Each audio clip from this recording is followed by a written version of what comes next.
Well, I'm sure if you're a boxing fan of any kind of length of time, you have heard it. Boxing is dead, right? We've heard it again and again and again. And there are a lot of issues. Let's be honest here. There are a lot of issues that plague boxing that keep it from being a better sport, a more popular sport, a sport that is better for you, the fans. And at the end of the day, that is what my goal is. I want to see you guys get the fights that you want to see and not have to pay 90, $100 to see them and not get robbed all the time. But I think it's also important to point out when there are good things going on. And I think we got a lot of good things going on this week, as evidenced by the fact that on Saturday, the IBF Heavyweight Championship will be held at Wembley Stadium in London between IBF champion Daniel Dubois and former unified champion Anthony Joshua. That is going to be a very fun fight. Both guys can punch. Both guys have a little bit questionable chins, and so as a result, there's going to probably be knockdowns. There's probably going to be a knockout. That is going to be a bombs away fight. But the important thing is there's going to be 96,000 boxing fans in Wembley Stadium in London. And you may say to me, yeah, Kevin, but that's England, and England is crazy about boxing. And you're right. England is arguably the best market in the world right now for professional boxing. Certainly a lot better than in the United States. No question about that. But I think when we look at what's going on, we have to see the hits as well as the misses and then figure out how we minimize the misses and maximize the hits. And look, last week Noche UFC at the Sphere in Las Vegas got a tremendous amount of attention, and deservedly so. And it was a phenomenally produced show, a lot of great fights, and it did a sellout crowd of around 17,000 and a gate of 22 million, which was a UFC record. So if you thought boxing was dead, how could it compete with that?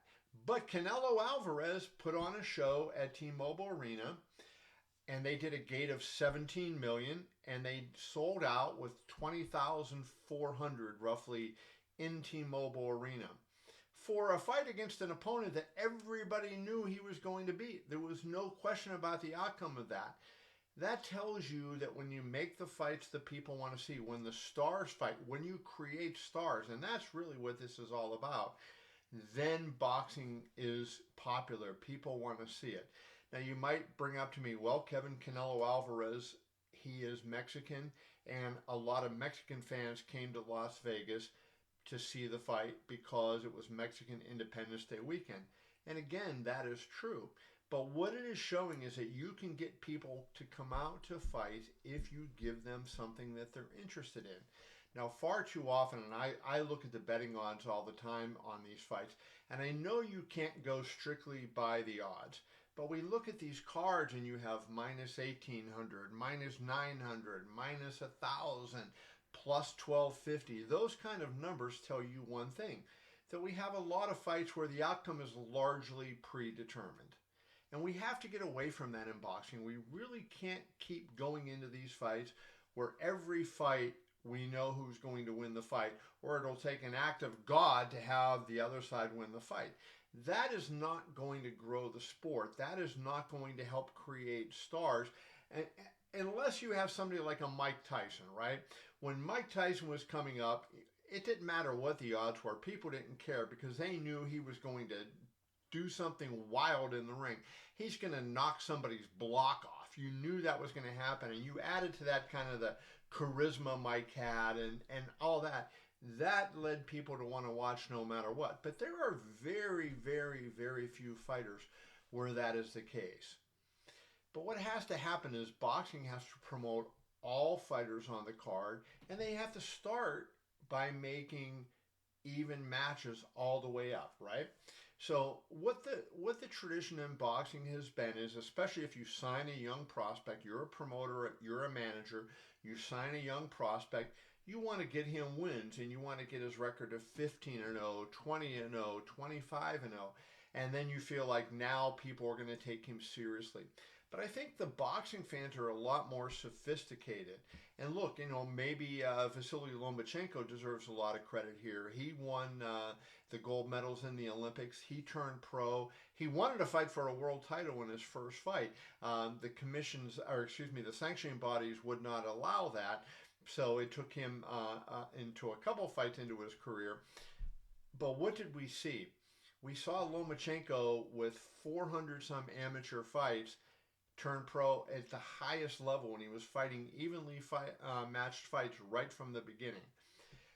Not everybody is Lomachenko, and there's development for a lot of fighters, but match them appropriately for the level they are at a given time when they are going to fight.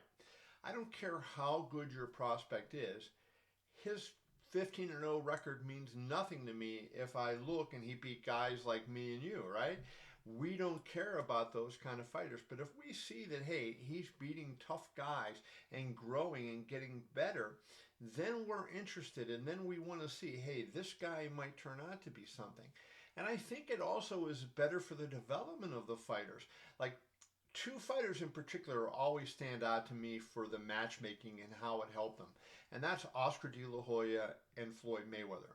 And both of them were promoted by Top Rank at the beginning of their careers. And Top Rank's matchmaker, Bruce Trampler, who in my mind is the greatest matchmaker in boxing history, he did a brilliant job matching them, both Floyd and later, and Oscar. Not Oscar first and then Floyd. But he did a phenomenal job matching them because, yes, he had guys that they were expected to beat all along the way. But what he did was he found different styles. He'd find a left-hander. He'd find a tall guy. He found a guy, who maybe was a pressure fighter. He found one who was a boxer.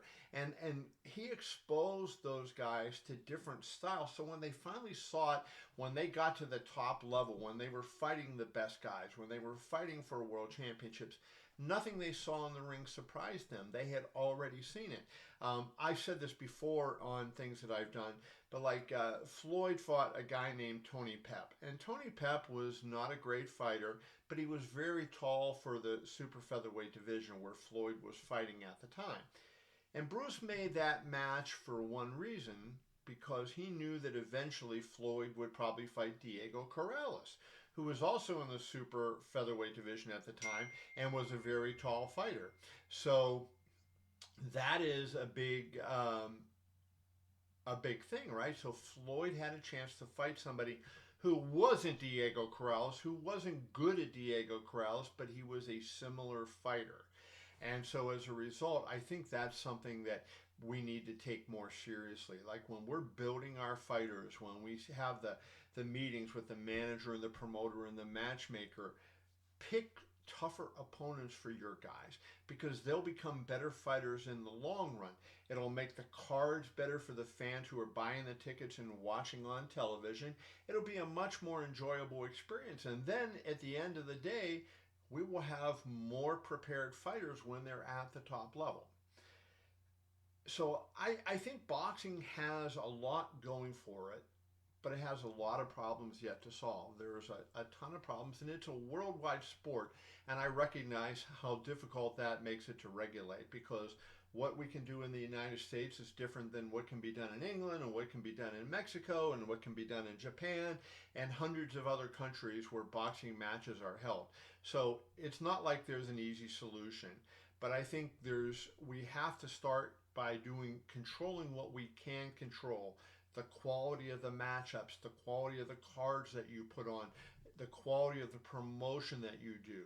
Like, I know everybody focuses on the main event or maybe the main event and co-main event, but put those other fighters out there. Look, I think the UFC is a good example of it. They make evenly matched fights up and down their card.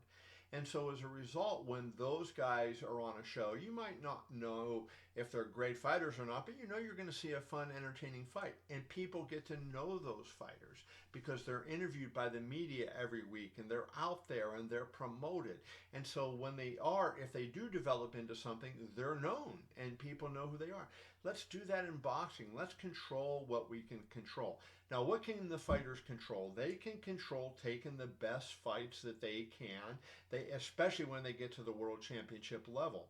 And I love what I see, and I think a lot of it has to do with Turki Al-Sheikh and the money he's brought into the sport. He's made people aware, hey, let's take the best fights and let's go. Oscar De La Hoya is the prime example of this. Why was Oscar such a big star? Yes, he was good looking. Yes, he was well spoken. Yes, he was bilingual. But Oscar could not only fight, he fought tough guys, right? And that was what was so impressive. And I love that about Oscar. He would go out there and he would fight anybody. And he took on so many tough guys from beginning to end of his career. And I think if other fighters would do that, that would help. So let's apply that to this weekend's fight.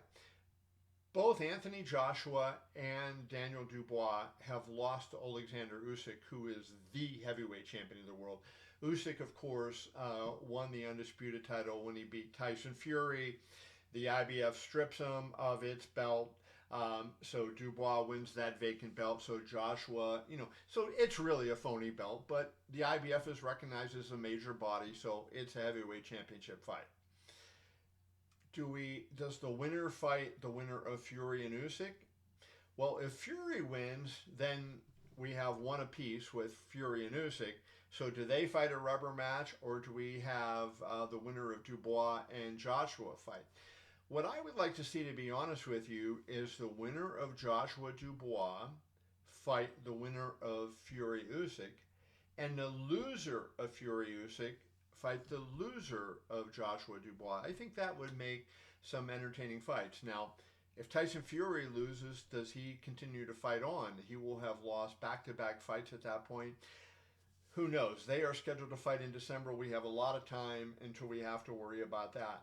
But I'd like to see some kind of game plan and where we know we're going with some big fights down the road. I think that just raises awareness on the sport. It raises interest, and we can talk about, hey, now we're going to get to see Joshua Fury as an example. Something to look forward to, get the fans buzzed up. But don't miss this fight. First of all, thank you to Turki Al-Sheikh. The pay-per-view is $19.99. You can get it on payperview.com. There is no subscription, no service required. You can just pay $19.99. You get the fight on payperview.com. It's also available on DAZN, so you can get it there as well. Should be a fun card. It should be a really fun main event. I love heavyweights who can punch. We got two of them in this one. If you go to keviniole.com, click on the betting tab, you will see my betting column. I'll save my picks for there. I'll make you go there and check that out. But enjoy the fights, everybody. I hope it's a good one, and hopefully we can get these boxing problems solved and enjoy this sport at the highest level on a regular basis. I am Kevin Iole in Las Vegas. Thank you for joining me.